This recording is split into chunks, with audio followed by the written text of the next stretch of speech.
డబ్బుకి లోకం దాసోహం అనడానికి సాక్ష్యం ఇది.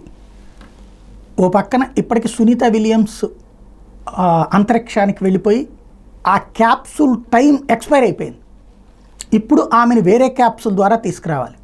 బట్ తాంబూలాలు ఇచ్చేసాను తన్నుకు చావండి అన్నట్టు అటు నాసా ఏమీ తేల్చట్లేదు, ఇటు బోయింగ్ ఏమీ తేల్చట్లేదు. అసలు దాని గురించి చర్చ కూడా మీడియా మానేసి.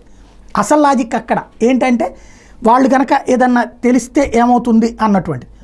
ఇప్పుడు చూస్తే సునీత విలియమ్స్తో పాటుగా ఇప్పుడు బుచ్ విల్మోర్కి సంబంధించినటువంటి అంశం ఎంతకాలం కొనసాగుతుందన్న తేలకుండా ఉంది. జూన్ 5వ తేదీన అంతరిక్షంలోకి వెళ్ళారు. వీళ్ళెదురు వెళ్ళిన మిషన్ ఒక వారం మాత్రమే అంతరిక్షంలో ఉండాలి, కానీ ల్యాబ్ని సందర్శించారు, అక్కడ అయిపోయింది. అయితే అంతరిక్ష నౌకలో హీలియం గ్యాస్ లీకు, థ్రస్టర్ల వైఫల్యం కారణంగా అక్కడే చిక్కుబడిపోయినటువంటి వీళ్ళు అక్కడ దాకా వెళ్ళడమే ఒక అదృష్టం అనుకోవాలి. ఇంతకుముందు జరిగినటువంటి తరహాలో కాకుండా ఇప్పుడు వెనక్కి తిరిగి రావడానికి సంబంధించిన అంశం మీదన ఎప్పుడు ఏంటి అన్నది నిర్ధారణ చేయట్లేదు.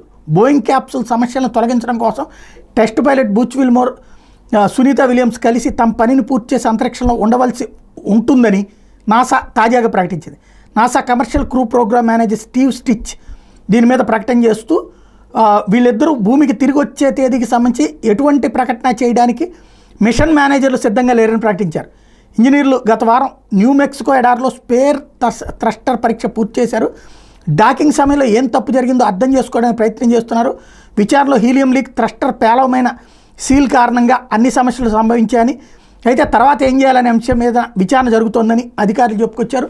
ఆమెను ఎప్పుడు తీసుకొస్తారు అంటే తెలియదని చెప్తున్నారు. ఇంకా అంతకంటే దారుణం మరేమీ లేదేమో.